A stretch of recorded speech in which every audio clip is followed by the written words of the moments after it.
안녕하세요 여러분. 잘 지냈어요? 행복했어요. Welcome to my channel Crispy Core TV. Please subscribe, like and share.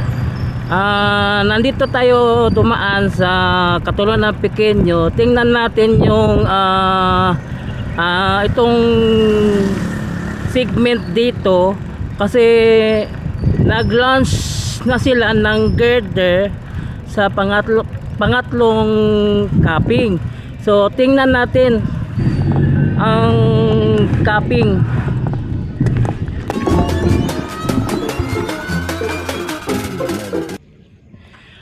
Bago tayo magpatuloy sa pagpunta doon, yung tatlong capping, yung nilagyan na ng girder, tingnan muna natin dito banda. Merong mga girder pa dito, naka-standby pa ito, at saka ayun. So hindi pa nagalaw itong mga girder dito. At dito banda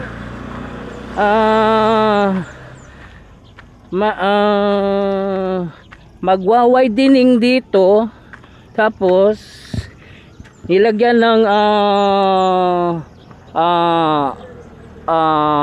modular block sa gilid para pagtatambakan ng lupa dito for widening.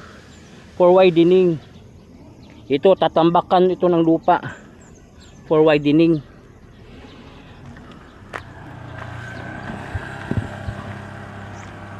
Kasi pagdating doon sa skyway, masikip na doon kasi nandoon na yung skyway. Kaya lalaparan dito, widening, para yung pupunta ng Turil, Paliko, hindi ka sasampa sa may skyway. So sa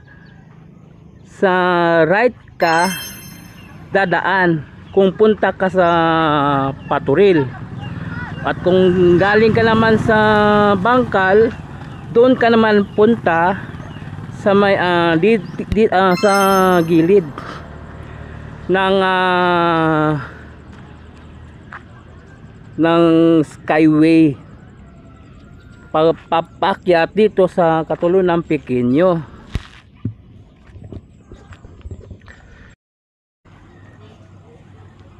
So ito yung unang girder sa copper, at ito yung pangalawa. At sa pangatlo, meron ng girder, ito pangatlong capping.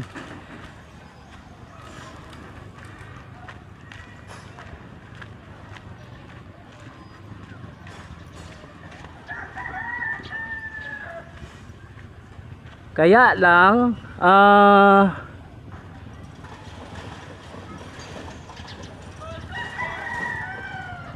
7 lang ang nalagay na girder dito, at sa dito banda wala pa nalagyan kasi nahirapan sila kasi may wire, may kable.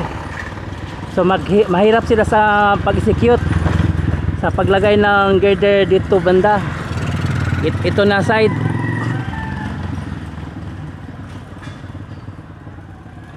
So nahirapan sila sa paglagay ng girder dito kasi may wire pa dito, baka matamaan. Ito na parte na ito kasi may mga wire pa sa tabi. So kahit na may nilagay na plastic sa wire, posible matamaan din yan.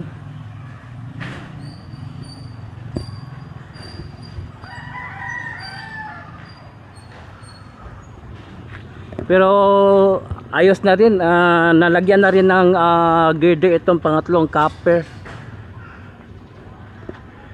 1, 2, 3, 4, 5, 6, 7. Pitong girder ang nakalagay dito sa ikatatlong capping. Ang isa hindi pa nalagyan. kasi malapit sa wire. So nahirapan sila sa pag-execute. May mga wire pa dito sa kilid niya.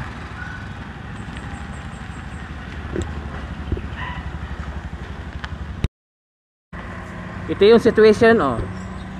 Ito yung wire. Tapos ito yung last nila lalagyan ng girder sa copper. Pero hirap sila sa pag-execute kasi merong pang wire sa katabi.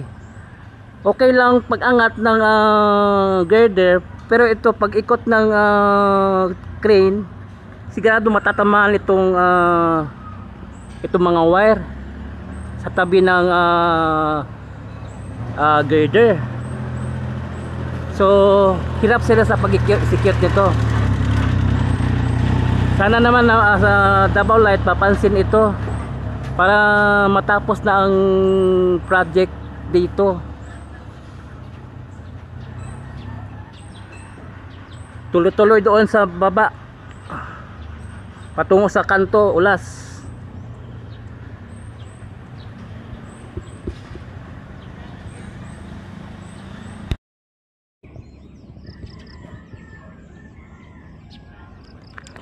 So ito yung bagong launch nila ng girder sa pangatlong copper. So 7 ang copper ang nalagay dito. Kasi kulang ng isa ng girder. Kasi ang katabi niya is mga kable, mga wire. So nahihirapan sila sa pag-execute dito sa paglagay ng girder kasi katabi niya is ang wire. So nahihirapan talaga sila dito. Ang wire katabi lang ng girder na hindi pa kinabitan. At yung crane diyan hindi makagalaw, hindi makaikot kasi may wire nakaharang.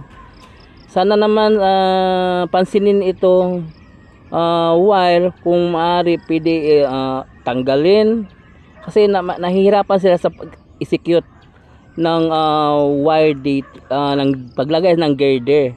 Hindi lang dito, pati doon pababa papuntang kanto ulas. Para ang project na ito, itong Skyway matapos na. Nahihirapan sila sa pag-execute.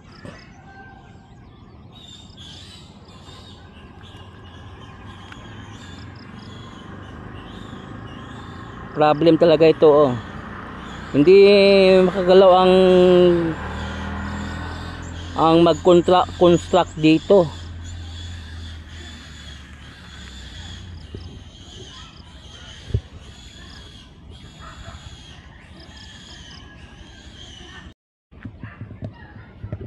So ayan, nakita natin yung improvement dito. Yung pangatlong copper may girder na nakalagay, pero 7 lang ang girder nakalagay, kulang ng isa kasi katabi niya is mga wire. So nahihirapan sila sa pag-execute. So hanggang dito lang yung aking vlog dito sa may Skyway, katulad ng pequeño project to going to Ulas. So please subscribe to my channel, Chris Picor TV. I-follow po lang ako ang Facebook page, Chris Picor FB. So thank you for watching. Kamsahamnida, anyong, and God bless you all. Sarang iyo.